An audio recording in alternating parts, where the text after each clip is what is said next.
नमस्कार विद्यार्थी मित्र हो, मी प्राध्यापक अनिल पाटील आपलं सर्वांचं स्वागत करतो आणि आजच्या या अध्यापन घटकाला सुरुवात करतो। तर विद्यार्थी मित्र हो, मागच्या तासाला आपण म्हणजे मागच्या व्हिडिओमध्ये चलचित्रामध्ये आपण समुद्र कोंडून पडलाय या घटकाला सुरुवात केली होती आणि वसंत आबाजी डहाके यांचा जो काही परिचय होता तो आपण करून घेतलेला होता। म्हणजेच आपल्याला इयत्ता 12वी मराठी युवक भारती या आपल्या पाठ्यपुस्तकातील जी काही 9व्या क्रमांकाची कविता आहे ती कविता म्हणजेच समुद्र कोंडून पडलाय। समुद्र त्या ठिकाणी कोंडून पडलाय, तो कसा कोंडून पडलाय त्याचं स्पष्टीकरण आणि त्या कवितेचं त्या ठिकाणी जे काही उदाहरण आहेत ते उदाहरण आज आपण या ठिकाणी भावार्थही पाहणार आहोत। विद्यार्थी मित्र हो, ही आपल्या समुद्र कोंडून पडलाय ही जी काही कविता आहे वसंत आबाजी डहाके यांची ही सुमधुर आणि अत्यंत प्रसिद्ध अशी कविता आहे। विद्यार्थी मित्र हो, तुमच्या पाठ्यपुस्तकातील म्हणजेच मराठी आपल्या ह्या पाठ्यपुस्तकातील पान क्रमांक 40 काढायचा आहे आणि समोर तुम्ही ते उघडून ठेवायचं आहे। प्रत्यक्ष मागच्या तासाला पण जी कविता होती ती कविता आपण वाचलेली होती, त्याचं वाचनकाम झालेलं होतं। मी माझ्या पद्धतीने ते वाचलेली होती। तुम्हाला जर चाल लावता येत असेल, माझ्यापेक्षा उत्कृष्ट अशी तुम्हाला चाल लावता येत असेल तर निश्चितपणाने तुम्ही ती चाल लावून घ्या। विद्यार्थी मित्र हो, आज आपण एक एक उभीचं स्पष्टीकरण या ठिकाणी पाहणार आहोत। चला तर मग सुरुवात करूया। जास्त वेळ न घालवता आपण सुरुवात करूया। समुद्र कोंडून पडलाय वसंत आबाजी डहाके। विद्यार्थी मित्र हो, आपल्या पाठ्यपुस्तकातील 40 क्रमांक जे काही आहे, पान क्रमांक 40 त्याच्यावर आधारित पहिलंच त्या ठिकाणी कडवं मी ह्या ठिकाणी घेतलेलं आहे। समुद्र कोंडून पडलाय गगनचुंबी इमारतींच्या गजांआड,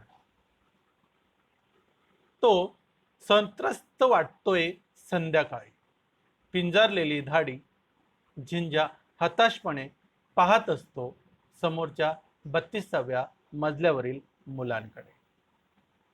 हे बघा विद्यार्थी, समुद्र कोंडून पडलाय गगनचुंबी इमारतींच्या गजांआड। हे समुद्र किनारा आहे विद्यार्थी मित्र, त्याच्या बाजूला त्या ठिकाणी मोठ्या मोठ्या इमारती बांधल्या गेलेल्या आहेत। समुद्राचं रूप जे होतं अथांग रूप ते त्या ठिकाणी कोंडून पडल्यासारखं आपल्याला दिसत आहे। असं सुंदर उदाहरण कवींनी या ठिकाणी केलेलं आहे। हे बघा विद्यार्थी, छोटी छोटी वस्ती, मोठ्या मोठ्या इमारती, सर्व त्या ठिकाणी पसरलेला हा अथांग समुद्र कसा त्या ठिकाणी आखसून गेलेला आहे, आखडून गेलेला आहे। त्याच्यावर त्या ठिकाणी आपण माणसाने अतिक्रमण केलेलं आहे स्वतःच्या बुद्धीचं। त्या ठिकाणी तो त्रासलेला आहे। संध्याकाळी त्याला वाटतंय, तो बिचारा पिंजारलेला झाड म्हणजे म्हातारा माणूस कसा असतो त्या पद्धती हताशपणे पाहतो संध्याकाळच्या वेळेस। आणि एखाद्या 32व्या मजल्यावर एखादं मूल आहे, ते मूल त्या ठिकाणी लटकत आहेत आणि ते त्या ठिकाणी पाहत आहे की त्याचं त्या ठिकाणी जे बालपण आहे ते त्याच त्या ठिकाणी अरुंद झालेलं आहे। त्या मुलाकडे ते त्या ठिकाणी पाहत आहे। हे बघा विद्यार्थी मित्र हो, असं सुंदर त्या ठिकाणी उदाहरण लेखकांनी कवींनी घेतलेलं आहे। ज्याचं बालपण उंचच उंच पण अरुंद झालंय, ज्याचं बालपण उंचच उंच पण अरुंद झालंय आणि त्याची त्याला कल्पनाच नाही। समुद्राच्या डोळ्यात थकव्यांचं आभाळ उतरत येतंय, समुद्राच्या डोळ्यात थकव्यांचं आभाळ उतरत येतंय आणि शिणून तो वळवतोय डोळे। इमारतींच्या पलीकडच्या रस्त्यावर थकलेल्या माणसाचे पाय, बसची चाक। खूप सुंदर उपमा, खूप सुंदर रचना। हे बघा विद्यार्थी मित्र, 32व्या मजल्यावरून हे मूल त्या ठिकाणी खाली कशा पद्धतीने त्याचं संकुचित वृत्ती झालेली आहे, एकल कोंड्या झालेला आहे, असं सुंदर उदाहरण या ठिकाणी कवींनी घेतलेलं आहे। बसची चाक, गर्दी, धावणारे लोक, पळणारे लोक, याचं सुंदर उदाहरण या ठिकाणी कवींनी दिलेलं आहे। तर विद्यार्थी मित्र, हे झालं आपलं पहिलं कडवं, म्हणजे 40 क्रमांक पान नंबरवर ही कविता जी आहे या पहिल्या कडव्याचं त्या ठिकाणी थोडक्यात वाचन काम झालेलं आहे। हा, समुद्र कोंडून पडलाय गगनचुंबी इमारतींच्या गजांआड। समुद्र कोंडून पडलाय ह्या गगनचुंबी इमारतींच्या गजांआड। विद्यार्थी मित्र हो, महानगरातील जी गर्दी आहे, तर महानगर म्हटलं म्हणजे कुठलं महानगर? पुणे आहे, मुंबई आहे, हैदराबाद आहे, मद्रास आहे, दिल्ली आहे, ज्या ज्या ठिकाणी ज्या ज्या शहरांना समुद्रकिनारा लाभलेला आहे, कलकत्ता आहे, कलकत्ता शहराला समुद्रकिनारा आहे. मद्रास म्हणजे आत्ताचं चेन्नई, त्या शहराला समुद्रकिनारा लाभलेला आहे. आणि सर्वात महत्त्वाचं आणि सर्वात खूप खूप अतिशय महत्त्वाचा भाग म्हणजे आपलं मुंबई महानगर आहे. मुंबापुरी म्हणतात तिला, आशिया खंडातील सर्वात मोठं शहर. आणि सर्व गोष्टीची हालचाल या मुंबई शहरामध्ये होते. सर्व सर्व प्रकारची हालचाल, प्रत्येक वेगळ्या पद्धतीचा व्यवहार, उद्योगधंदा या मुंबईमध्ये चालत असतो. म्हणजे मुंबईमध्ये जो व्यक्ती जातो तो भुकेला राहत नाही, त्याला कुठे ना कुठे काही ना काही कामधंदा मिळतो. पण विद्यार्थी मित्र हो, या ठिकाणी समुद्र का कोंडून पडलेला आहे? तर ह्या महानगरातील जी काही गर्दी आहे, समुद्रासारखं त्या ठिकाणी अथांग पोहडलेला, जीवनाचं सार देणारा, जीवनाचं रहस्य देणारा हा समुद्र आपल्याला जीवन कसं जगावं, जीवनाची रीत कशी त्या ठिकाणी ठेवावी हे शिकवतो. पण तो आज ह्या महानगरातील गर्दीमुळे समुद्र जो आहे तो त्या ठिकाणी म्हणजे जीवन कसे काडीमोल झाले आहे याचे चित्रण करताना कवी या ठिकाणी म्हणतात, जीवन कसं काडीमोल झालेलं आहे, कसं त्या ठिकाणी आकर्षून गेलेलं आहे, कशा पद्धतीने त्या ठिकाणी संकुचित झालेलं आहे. समुद्र किनाऱ्यावरील हे जो काही समुद्र आहे त्याच्या किनाऱ्यालगत ज्या काही उंच उंच इमारती आहेत विद्यार्थी मित्र हो, त्या इमारती गजांपलीकडे समुद्र बंदिस्त झालेला आहे. इमारतीच्या त्यांना गज म्हटलेलं आहे. म्हणजे जसं एखाद्या सळाक्या उभ्या राहिलेल्या आहेत त्याच्या पद्धतीने बंदिस्त झालेला आहे. गज म्हणजे इमारती आहे, त्याला त्या ठिकाणी लोखंडाची सळई, बघा तुरुंगाचा जेलचा दरवाजा असतो त्याला लोखंडाच्या सळ्या असतात, त्याच्या पलीकडे कैदी लपलेला असतो. तसा हा कैदी आहे समुद्र. त्या इमारती रूपी गज जे आहेत, लोखंडाची सळे ते तयार झालेले आहेत आणि त्यात तो समुद्र बंदिस्त झालेला आहे. समुद्र बंदिस्त झालेला आहे म्हणजे कोण? जो त्या ठिकाणी महानगरामध्ये राहतोय, ते इमारतींमध्ये राहतोय, तो जो काही लहान बालक आहेत, जे काही म्हातारे माणसं आहेत, जे काही लोक आहेत त्यांची वृत्ती संकुचित झालेली आहे, ते कोंडून पडलेले आहेत, बंदिस्त जीवन ते जगत आहेत. असं रूपक या ठिकाणी कवींनी दाखवलेलं आहे. कोंबून पडलाय आहे, पूर्ण अडकलेला आहे, कोंबलेला आहे, अडकलेला आहे, त्याला कोंडून ठेवलेलं आहे, स्वतःच्या जीवाला त्याने कोंडून ठेवलेला आहे. तो समुद्र संध्याकाळी खूप त्रासलेला वाटतो. या ठिकाणी विद्यार्थी मित्र हो, समुद्र किनाऱ्यावरील जे काही उंच इमारती आहेत, म्हणजे या ठिकाणी कवींनी माणसाची वृत्ती आणि समुद्राचं जीवन, समुद्र कसा अखंड पहडलेला आहे, समुद्र जीवन जगण्याची रीत शिकवतो, पण माणूस त्यांच्याकडनं काही घेत नाही, याच्यात सुंदर मुक्त छंदात्मक असं रूपक कवींनी या ठिकाणी साधलेलं आहे.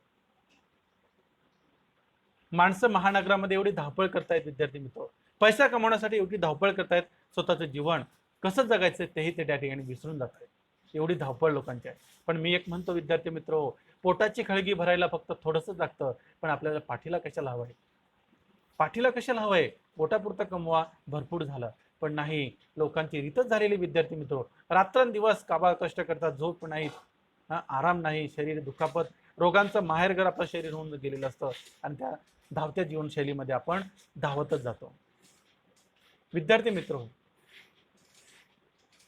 पुढे म्हटलेलं आहे विद्यार्थी मित्र, कवी म्हणतायत, तो पिंजरलेल्या दाढी सारखं त्या ठिकाणी झिंजा हताशपणे पाहत असतो समोरच्या 32व्या मजल्यावरील मुलाकडे, ज्याचं बालपण अत्यंत उंच उंच पण अरुंद. तो उंच इमारतींमध्ये गेलेला आहे. समुद्र संध्याकाळच्या वेळेस खूप त्रासलेला असतो, खूप थकलेला वाटतो. जसं माणूस संध्याकाळच्या वेळी घरी परततो, थकलेला असतो, काम करून थकलेला असतो, तसं समुद्राची आपली पिंजरलेली दाढी आणि विस्कटलेल्या केसांनी हतबल होऊन, पिंजरलेली दाढी, लोक शरीराचा विचार करत नाही विद्यार्थी मित्र, स्वतःचा दाढी वाढलेली आहे, केस वाढलेले आहेत, तसं तो समुद्रही त्याच पद्धतीने झालेला आहे. स्वतःचा तो कधीच विचार करत, हतबल झालेला आहे, हताश झालेला आहे. आणि तो समोरच्या उत्तुंग इमारतींच्या 32व्या मजल्यावरील मुलांकडे पाहत असतो. संध्याकाळच्या वेळेस समुद्र थकलेला असतो, हताश झालेला असतो आणि तो या इमारतींकडे, उंच उंच अशा इमारती ज्या बांधलेल्या आहेत, जे अतिक्रमण केलेलं आहे समुद्रावर, त्याच्यावर त्या ठिकाणी लहान मुलांकडे तो पाहत असतो. लहान मुलांकडे त्याचं त्या ठिकाणी दृष्टिक्षेप जाते. लहान मुलांकडे पाहून ही अशा पद्धतीची गर्दी त्या ठिकाणी लेखकांना वाटते. विद्यार्थी मित्र हो, अशा पद्धतीने हा जो काही समुद्र आहे हा समुद्र पहुडलेला असतो आणि समुद्राच्या ह्या पिंजरलेल्या दाढीप्रमाणे तो त्या ठिकाणी कोंडून गेलेला असतो. विद्यार्थी मित्र हो, अत्यंत हृदयद्रावक असं चित्रण या ठिकाणी कवींनी घेतलेलं आहे. म्हणजेच खूप वाईट परिस्थितीला आपल्याला सामोरं जावं लागेल, एक असा संवेदनशील सुंदर असा इशाराच आपल्याला कवींनी दिलेला आहे. 32व्या इमारतीवर तो उभा असलेला बालक, लहान मूल, तो त्या मुलाकडे त्या ठिकाणी पाहत असतो. त्या मुलाचे बालपण उंच आहे, उंच जीवना त्या ठिकाणी, पण त्याचं जे जीवन आहे, त्याचं जे काही खेळण्याची पद्धत आहे ते अरुंद झालेलं आहे, खुले झाले आहे, खुले झालेले नाही. बालपण गुदमरलेले आहे व घुसमटलेले आहे. हे त्या मुलाला कळतच नाही. त्या मुलाला वाटतं आपण उंच ठिकाणावर उभे आहोत, पण त्याचं बालपण खुंटलेलं आहे, त्याचा विकास होत नाहीये, तो त्या ठिकाणीच अडकून पडलेला आहे. त्याला कळतच नाहीये. कोंडलेल्या स्थितीत ते मूल बालपणाचा मोकळा आनंद घेऊ शकत नाही. बघा विद्यार्थी मित्र हो, इमारती उंच उंच आहेत मुंबई सारख्या महानगरामध्ये, खूप मोठे मोठे फ्लॅट आहेत, मोठे मोठे घर आहेत, पण ते जे लहान बालक आहेत त्यांची आई पण, माता पण बिचारी नोकरीला असते, वडील नोकरीला असतात, लहान बालकाला दुसरंच कोणीतरी सांभाळतं आणि ते लहान बालक तसंच मोठं होत जातं. त्याला बाहेर खेळायचं असतं, मातीशी नातं मिळवायचं असतं, झाडांशी त्या ठिकाणी नातं मिळवायचं, पण ते त्याला मिळू देत नाही. बाहेर गेल्यावर अंगण नाही, पूर्ण रस्ते असतात, कुठे मोकळी जागा नाही. जीवन कसं त्या कोंडबणलेलं आहे, जीवन कसं त्याचं त्या ठिकाणी पूर्ण बंदिस्त स्वरूपाचं झालेलं आहे. ते त्या लहान मुलाला कळत नाही, पण तो मोठे झाल्यावर त्याला जे काही त्याने सोडून दिलेलं असतं, त्याला जे मिळालेलं नसतं, त्याचा तो पारखा झालेला असतो. आनंद घेऊ शकत नाही. जो आनंद आहे तो खरा आनंद घेऊ शकत नाही. शहरी जीवनाचे कोवळ्या भावना खच्ची केल्या आहेत.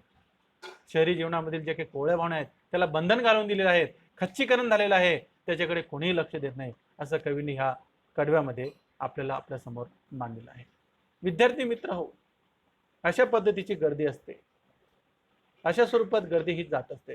हे समुद्र, हे रस्ते, हे बघा बाजूला त्या ठिकाणी शहर कसं त्या ठिकाणी जवळ समुद्राच्या जवळ येऊन बसलेलं आहे, त्याच्यावर रस्ते बांधलेले आहेत, लोक फिरतायत, त्रस्त झालेले आहेत. बघा विद्यार्थी मित्र हो, कशा पद्धतीने त्यांनी त्या ठिकाणी इमारती बांधलेल्या आहेत. खूप वाईट परिस्थितीला आपल्याला सामोरं जावं लागणार. विद्यार्थी मित्र हो, समुद्राच्या डोळ्यात थकवा आभाळभर भरून येतो. विद्यार्थी मित्र, समुद्राचे जे काही डोळ्यात आहेत, जो डोळा आहे त्याच्यात त्याचा थकवा त्या ठिकाणी भरून येतो.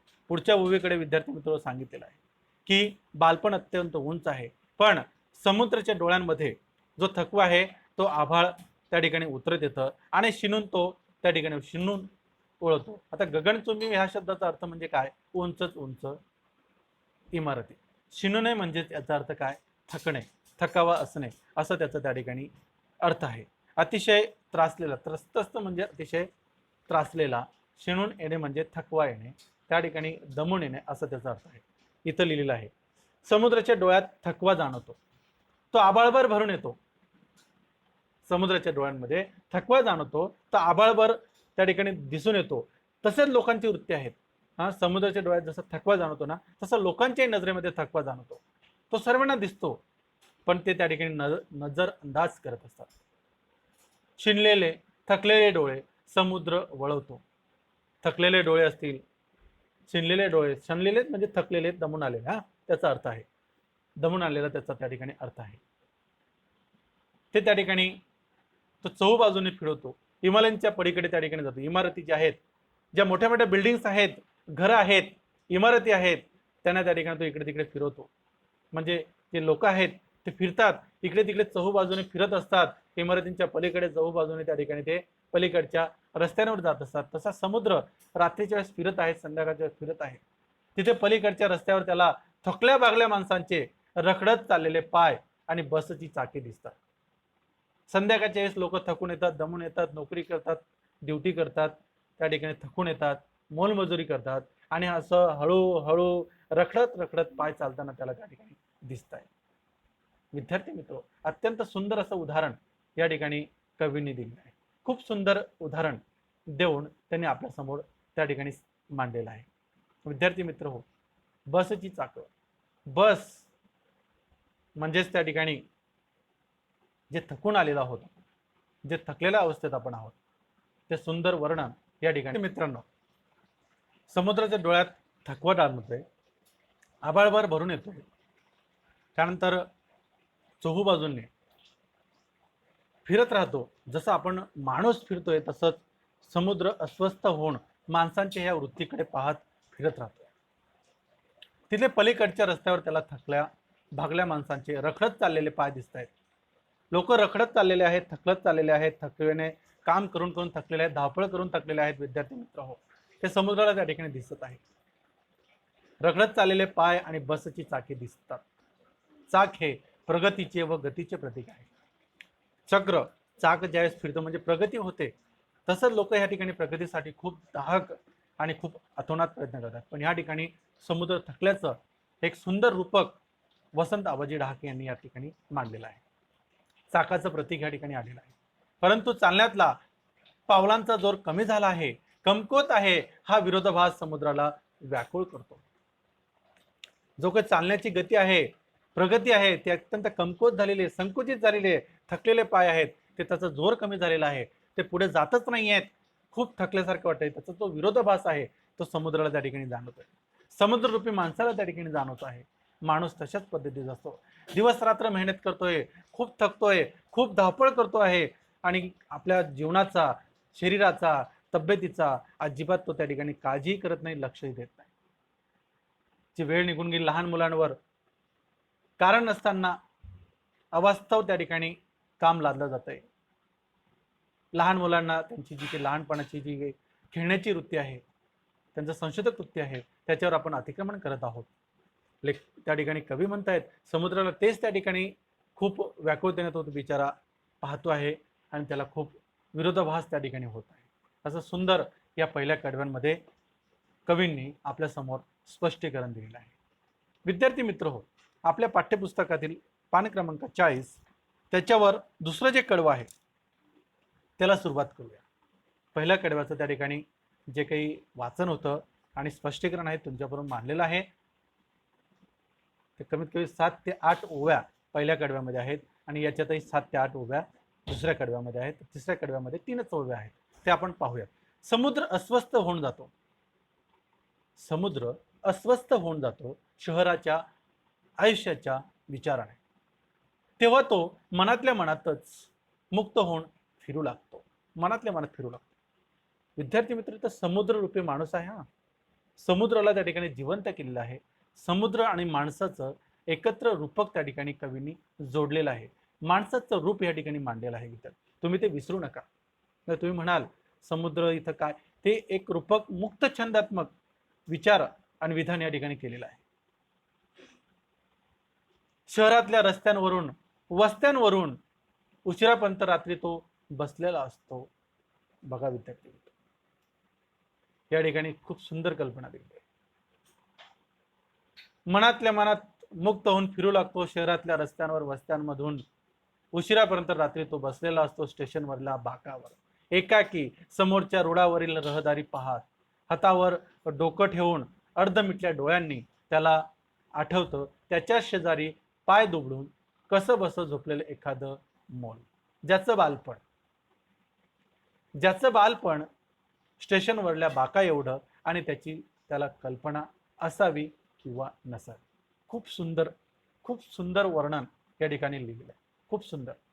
विद्यार्थी मित्र, समुद्र थकलेला आहे. समुद्र रूपी माणूस हा थकलेला आहे. तो रात्री फिरतो, इकडे तिकडे सायरा वैरा भटकतो. मनातल्या मनात त्याची विचारांचं काहूर माजलेलं असतं. तो शहरांच्या अवस्थ वेगवेगळ्या गल्लींमध्ये फिरतो आणि फिरून फिरून तो शेवटी रेल्वे स्टेशनावर जातो. एका बाकावर बसतो, समोरच्या रेल्वे रुळाकडे त्या ठिकाणी पाहतो, रहदारीकडे पाहतो आणि त्याच्याच बाजूला कोणीतरी लहान मूल पाय दुमडून त्या ठिकाणी ते एका बाकावर झोपलेलं दिसतं. त्याचं बालपण स्टेशनवरला बाका एवढंच आहे, तेवढंच अरुंद, तेवढंच लांबलचक, तेवढंच त्याचं विश्व. ते त्याला कल्पना असावी किंवा नसावी अशी स्थिती, करुण आणि दारुण अशी स्थिती कवींनी आपल्या ह्या कवितेच्या ओव्यांमध्ये मांडलेलं आहे. त्याचं स्पष्टीकरण पाहूयात विद्यार्थी. शहरी जीवनाचा विचार करून समुद्र अस्वस्थ, बेचैन होतो. शहराचं जीवन, शहराच्या विचारातील लोकांचं जीवन, लोकांचं विचार, त्यांची संकुचित वृत्ती, स्वार्थी वृत्ती आणि शहरांचे विचार ते जीवनाचा विचार करून समुद्ररूपी जो माणूस आहे, समुद्ररूपी जो काही व्यक्ती आहे, तो थकलेला आहे, अस्वस्थ झालेला आहे, बेचैन झालेला आहे, त्याचं चित्त लागत नाही विद्यार्थी मित्र, तो सैरावैरा भटकतो आहे. आणि त्यात पुढे म्हटलेलं आहे, तो मनातल्या मनात मुक्तपणे वावरतो आहे. मनातल्या मनात एका ठिकाणी राहून तो इकडे तिकडे सैरावैरा फिरतो आहे. शहरातल्या रस्त्यांवरून पायपीट करतो आहेत. जसं माणसं पायपीट करतात, मुक्तपणे त्या ठिकाणी मनातल्या मनात विचार करतात. वस्त्यांमधून हिंडतो आहे. हिंडणं म्हणजे फिरणं. आणि उशिरापर्यंत, रात्रीपर्यंत तो समुद्र स्टेशनवर जाऊन बसतो. एकट्या बाकावर जाऊन बसतो आणि समोरच्या रुळावरील गाड्यांकडे तो, ज्या गाड्या रुळावरून पटरीवरून जातात त्यांच्याकडे निमूटपणे पाहत असतो. एकटक पाहत असतो. अशा पद्धतीने विचार करत असतो, विचार मग्न होत असतो आणि पाहत असतो. हताशपणे त्या ठिकाणी हातावर डोकं ठेवून तो अर्ध मिटल्या डोळ्यांनी हे जे काही महानगरीय पसारा आहे तो पाहत असतो. हा महानगरीय पसारा असं त्या ठिकाणी पाहत असतो, विचार करत असतो आणि हे हताशपणे तो त्या ठिकाणी ते सर्व चित्र जे आहे तो त्या ठिकाणी पाहत असतो. विद्यार्थी मित्र, मुक्त हस्ताने बघा हा समुद्र फिरतो आहे. मुक्त हस्ताने त्या ठिकाणी समुद्र फिरत आहे आणि त्याच्याच बाजूला पाय दुमडून बसलेला जो काही त्या ठिकाणी लहान मूल आहे ते त्या ठिकाणी पाहत असतो. त्याच बाकड्यावर त्याच्या शेजारी जो व्यक्ती बसलेला, समुद्र बसलेला असतो, त्याच्याच बाजूला एक बाकड्यावर एक छोटस मूल पोटात पाय घेऊन दुमडून असं त्या ठिकाणी निरागस मूल आहे. ते शरीराची मोठकुळी घेऊन करून झोपलेलं असतं. त्याच बाकड्यावर त्याच्या शेजारी पाय पोटाशी दुमडून एक निरागस मूल शरीराची मोठकुळी घेऊन, म्हणजे शरीराला आकसून, शरीराला चोरून त्या ठिकाणी ते झोपलेलं असतं. त्याचे बालपण स्टेशनवरच्या त्या बाकड्या एवढेच या ठिकाणी एवढेच पाहिजे एवढेच सीमित झाले आहे. त्याच्या बालपणाची वाढ खुंटलेली आहे. याची त्या बालकाला कल्पना असेल किंवा नसेल, समुद्राला कळेनासे होते. विद्यार्थी मित्र, याची कल्पना त्या बालकाला आहे किंवा नाही हे त्याला माहिती नाही. त्या बाकडा एवढेच त्याचं जीवन आहे. द ह्या ठिकाणी लिहिला आहे विद्यार्थी मित्र, त्याच्याकडे दुर्लक्ष करा. टाईप करताना तो शब्द तसा झालेला आहे. त्या बालकाला त्या ठिकाणी त्याचं जीवन खुंटलेलं आहे, बालपण खुंटलेलं आहे. त्याला मुक्त छंद खेळता येत नाही, मुक्तपणे फिरता येत नाही. त्याचं जीवन आसकून गेलेलं आहे. त्याला कल्पनाही नसेल किंवा नसेल की समुद्र त्या ठिकाणी कोंडून पडलेला आहे. समुद्र त्या ठिकाणी समुद्राला कळेनासं झालेलं आहे. विद्यार्थी मित्र हो, असं सुंदर अशा पद्धतीनं हे जे बालकं आहेत हे त्रास देतात. वाईट पद्धतीने त्रास देणारे बालकं, पण त्यांचं जीवन खुंटून गेलेलं आहे. विद्यार्थी मित्र हो, बालकांना मुक्त छंद असू द्या, खेळू द्या, त्यांच्या पद्धतीने चालू द्या. पण या ठिकाणी कवींनी अत्यंत सुंदर वर्णन केलेलं आहे की खूप सुंदरतेने त्यांनी त्या ठिकाणी स्पष्टीकरण दिलेलं आहे. विद्यार्थी मित्रांनो, कवी सांगतायत की यांचं जीवन आकसून गेलेलं आहे. या बाकड्यावर त्या ठिकाणी ते झोपलेलं मूल आहे, त्याच बाकड्यावर त्याचं तेवढंच जीवन आहे, तेवढंच विश्व आहे, त्याला तेही माहिती नसेल. खूप वाईट परिस्थितीला सामोरं जावं लागणार. विद्यार्थी मित्र हो, पुढच्या कडव्यांमध्ये कवी सांगतायत, समुद्र खिन्न हसतो आणि शिनलेल्या पापण्या मिटून घेतो. शेवटच्या ओव्या आहेत विद्यार्थी मित्र 3. त्याला काळजी वाटते साऱ्यांच्याच बालपणाची आणि वयस्कांच्या शहराची. समुद्र खिन्न असतो, थकलेल्या डोळ्याने पापण्या मिटून घेतो. शिन्न म्हणजे नमून जाणं, थकणं. त्याचा पुढे अर्थ त्या ठिकाणी घेतलाय. बघा विद्यार्थी मध्ये म्हातारे वृद्ध कसे चालताय, लहान बालकं कसे त्या ठिकाणी गोळा झालेले आहेत, कशा पद्धतीने त्यांचं जीवन आकसून गेलेलं आहे आणि कशा पद्धतीने त्या ठिकाणी त्याची त्या ठिकाणी सर्व समुद्राला काळजी वाटते, त्याचं स्पष्टीकरण आहे. समुद्र उदासपणे हसतोय, उदास हसतो आहे, थकलेला आहे, त्याला हसायचं वाटत नाही पण हसतोय. या दमलेल्या पापण्या तो मिटून घेतो. हे जे काही पापण्या आहेत तो मिटून घेतो. त्या समुद्र माणूस त्या ठिकाणी फिरून येतो, मिटतो. त्याला वयस्कांच्या शहरातल्या साऱ्या माणसांची, जे वयस्कांचं शहर आहेत, म्हाताऱ्यांचं शहर आहेत, त्या माणसाची त्याला बालपणाची चिंता वाटू लागते. त्याचे मन काळजीने आक्रंदते, काळजी करते. समुद्र रूपी या ठिकाणी काळजी करणारं रूप या ठिकाणी दाखवलेलं आहे. समुद्र आपल्याशी एकरूप झालेला आहे. कवींनी त्या समुद्राची सांगड आणि माणसाचं रूप याच्यातलं एकत्रितपणा दाखवलेला आहे या कवितेत. अशी सुंदर कविता विद्यार्थी मित्र आपल्यापर्यंत मी त्या ठिकाणी पोहोचवली. हे बघा, हे समुद्राचं रूप आहे. समुद्र कशा पद्धतीने त्या ठिकाणी आपल्या समोर येतो आणि कशा पद्धतीने त्या ठिकाणी ह्या कवितेमध्ये कवींनी तेच सांगितलेलं आहे. समुद्र कोंडून पडलाय. समुद्र रूपी माणूस जो आहे, समुद्र रूपी माणसाचं जे मन आहे ते कोंडून पडलेलं आहे, आक्रजून गेलेलं आहे. आक्रजून गेलेलं ते एकत्र त्या ठिकाणी आलेलंच नाहीये. खूप थकलेलं आहे ते मन आणि त्याला मुक्त छंद असं वातावरण मिळत नाही. म्हणजेच विद्यार्थी मित्र हो, ह्या कवितेमध्ये कवींनी आपल्याला एकच महत्त्वाचा त्या ठिकाणी संदेश दिलेला आहे की महानगरीय जीवन, महानगरामध्ये मोठ्या मोठ्या शहरांमध्ये जे लोक राहत आहेत, संकुचित वृत्तीने राहत आहेत आणि समुद्राकडे पाहून अथांग जीवन जगण्याची रीत तो आपल्याला शिकवतो. खूप मोठं जीवन, विशाल असं हृदय असलेला हा समुद्र सर्व सामावून घेतो, सर्व सामावून घेतो. जगातील सर्व शक्ती समुद्रामध्ये सामावलेल्या आहेत. एवढी अफाट शक्ती असते, पण माणसाची ती शक्ती आता कमी झालेली आहे. लहान मुलांची काळजी या ठिकाणी वाटलेली आहे. लेखक कवींनी लहान मुलांचं त्या ठिकाणी वर्णन केलेलं आहे. तर विद्यार्थी मित्र हो, अत्यंत सुंदर अशी हृदयाला स्पर्श करून जाणारी ही कविता या ठिकाणी कवींनी आपल्यासमोर मांडलेली आहे. बघा, या कवितेमध्ये काय काय शिकायला त्यांनी सांगितलेलं आहे किंवा काय काय रूपक म्हणजे समुद्ररूपी माणूस म्हणजे समुद्राला जिवंत केलेला आहे. जे निर्जीव वस्तू आहे त्याला जिवंत कवीने केले. म्हणजे कवी आहेत ते अशीच आहेत. जे तन पोचे रवी ते त पोचे कवी. म्हणजे कवीची कल्पना कवी कोणाला बोलतं करतील याचा अंदाज नाही. विदा सावरकरांनी तर ह्या सागराशी हितगुज केलेली आहे. सागराशी ते बोललेले आहेत, समुद्राशी बोललेले आहेत. म्हणजे विचार करा की आपल्या ह्या शक्तीमध्ये एवढं सामर्थ्य असतं, एवढं सामर्थ्य दडलेलं असतं की आपण निर्जीव वस्तूलाही बोलतं करू शकतो. हेच साक्षात जिवंत उदाहरण वसंत आबाजी डहाके यांनी आपल्या कवितेमध्ये मांडलेलं आहे. मध्यवर्ती कल्पना अशी आहे विद्यार्थी मित्र की यात जीवनाची जे काही घुसमट आणि माणसाचं जे काही विचार आहेत, संकुचित वृत्ती आहे, ती यात दुडमडलेली आहेत आणि यात सांगितलेली आहे. तर अशा पद्धतीने विद्यार्थी मित्र हो, ही जी काही आजची कविता आहे, या कवितेला मी इथंच संपवतो. कविता समजली असेल, समजली नसेल तर कमेंट्स करा. समजली असेल तरीही कमेंट्स करा आणि माझ्या ह्या यूट्यूब चॅनलला सबस्क्राईब करा आणि लाईकही करा. काही झालं म्हणजे तुम्हाला समजलं असेल किंवा नसेल तरीही मला कमेंट्स करा. मी परत एकदा तुमच्या समोर स्पष्टीकरण देण्याचा प्रयत्न करेन. लाईक करा, माझ्या लिंकला त्या ठिकाणी शेअरही करा. सबस्क्राईब करणं विसरू नका, कारण अत्यंत महत्त्वाचा भाग आहे.